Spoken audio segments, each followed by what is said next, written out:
Hey everyone, welcome. As a senior regulator here at the Saudi Food and Drug Authority, I gotta tell you, it's my absolute pleasure to welcome all of our local stakeholders, whether you're a researcher, a healthcare professional, or an industry partner, to this explainer. Today, we're on a shared mission to really get under the hood and understand the new SFDA framework for using real-world data and real-world evidence. This is honestly a huge, pivotal moment for how we evaluate the effectiveness and safety of medicinal products, and we're going to navigate these groundbreaking new guidelines together. But look, before we get bogged down in all the technical definitions, I really want to anchor this entire explainer on our core duty at the SFDA, which is protecting you, the community. We are here to protect you, your families, and our society through effective controls that ensure the absolute safety of food, drugs, and medical devices. Every single data point we collect and every new regulatory pathway we open up is fundamentally driven by that commitment to public health and patient safety. Okay, let's dive into this. Here's a quick breakdown of how today's regulatory briefing is going to flow. First, we'll talk about transforming Saudi public health. Then we'll clear up the difference between real-world data and real-world evidence. After that, we'll look beyond traditional clinical trials, figure out how we actually ensure data quality, see these regulatory decisions in action, and wrap up with the future of drug safety. So, kicking things off with Section 1, Transforming Saudi Public Health. You know, it's really vital to understand that this new regulatory framework doesn't just exist in a vacuum. We're actively integrating advanced data science to help achieve the Saudi Vision 2030 healthcare transformation. The massive leaps we've made in medical health record systems, they allow us to dramatically improve how our healthcare services and regulations operate.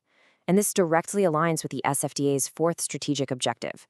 The whole way we generate, rank, and interpret evidence for medicine applications is completely transforming, and leveraging our local health records is absolutely essential to keeping pace with this national evolution. Moving right along to Section 2, Real-World Data versus Evidence. We hear the terms data and evidence thrown around constantly, right? But in the regulatory world, we've got to be incredibly precise. There's a massive, critical difference between the information we passively collect and the clinical insights we actually derive from it. So first up, real-world data, or RWD. This is data routinely collected from patients concerning their health conditions or the healthcare services they're receiving. Think of this as the raw material of our healthcare system. It's generated every single day from routine patient interactions. It's the foundational building block. In contrast, real-world evidence, or RWE, well, that's the refined product. It's the clinical evidence regarding the usage and potential benefits or risks of a medicine, and it's generated specifically from the careful analysis of fit-for-purpose real-world data.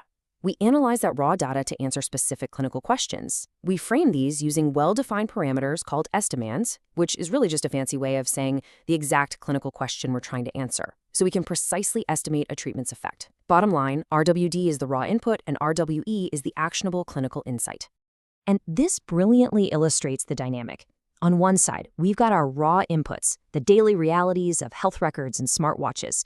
On the exact opposite side, we have the analyzed clinical conclusions that we, as regulators, actually use to make rapid, safe medical drug authorizations.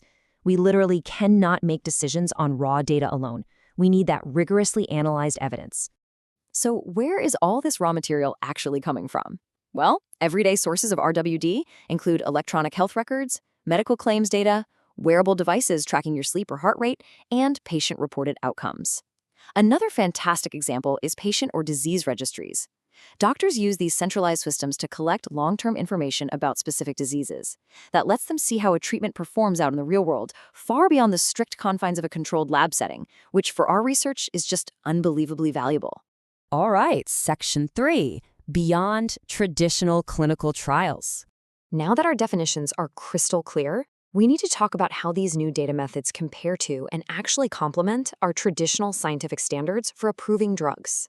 Look, for decades, randomized clinical trials, or RCTs, have been the gold standard. Why? Because by randomly assigning participants and blinding the study, we heavily minimize bias. But non-randomized studies, which often use real-world data, are becoming essential. Sure, they carry a higher risk of bias because patients aren't randomly assigned, but they are highly useful and sometimes absolutely necessary in rare cases where conducting an RCT is just unethical or inapplicable.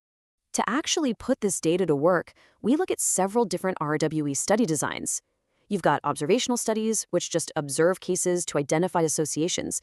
They offer great generalizability to real-world practice, though you gotta watch out for bias. Then there are hybrid trials. These combine elements. They might start with traditional reporting forms, but then shift to pull data straight from electronic health records. This gives us great external validity with huge sample sizes, even if active data quality might be slightly lower than strict RCTs. We also use pragmatic trials to assess interventions in everyday routine clinical settings. And of course, registry-based trials leverage those long-term data systems we just talked about. But I really want to highlight this specific methodology, target trial emulation. It's honestly fascinating. Researchers basically design a hypothetical, perfect randomized trial, the target trial, and then they try to emulate it using existing observational data sets. By applying the right methodologies, this design massively boosts the validity of causal inferences drawn from real-world data. It actually yields clinically interpretable findings that mimic those traditional clinical trial standards we rely on. Which brings us to Section 4, ensuring data quality and purpose.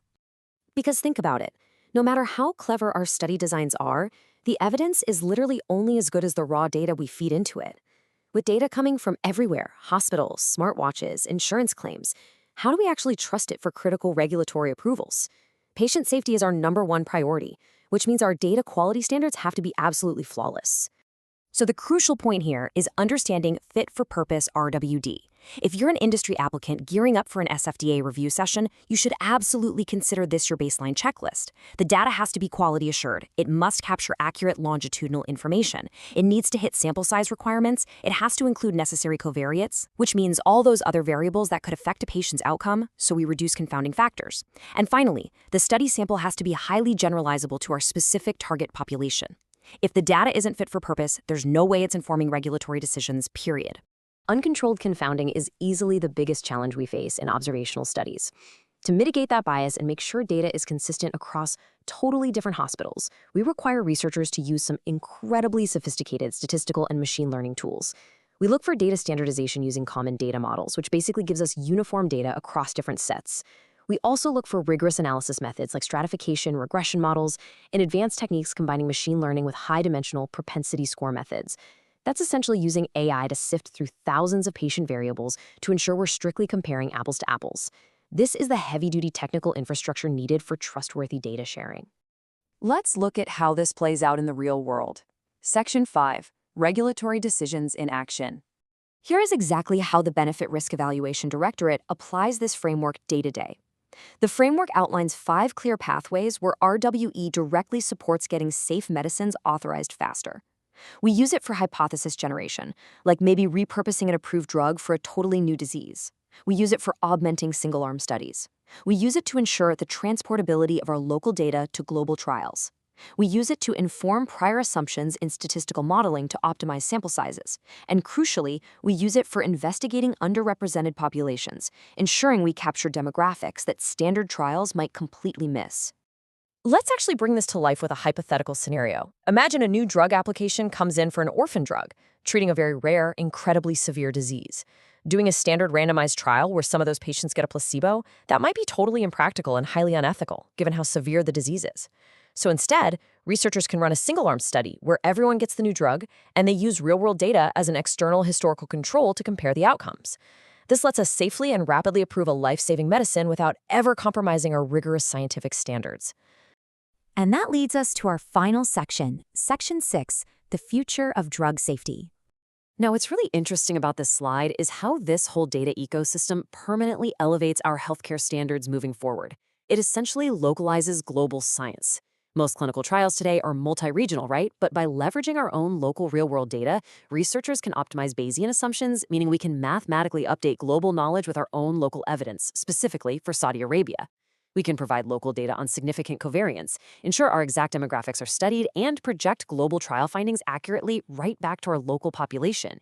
It literally means drug safety is tailored exactly to the people living here. I want to wrap up this explainer by leaving you with this one empowering thought. As data science rapidly accelerates under Vision 2030, the routine health data that you generate today, in our clinics, in our registries, even on our devices, will directly shape the breakthrough medicines of tomorrow. By understanding and applying this framework, you are playing a direct, crucial role in the future of medical regulation and public health here in the kingdom. Thank you so much for joining me today, and let's continue to build a safer, truly data-driven healthcare system together.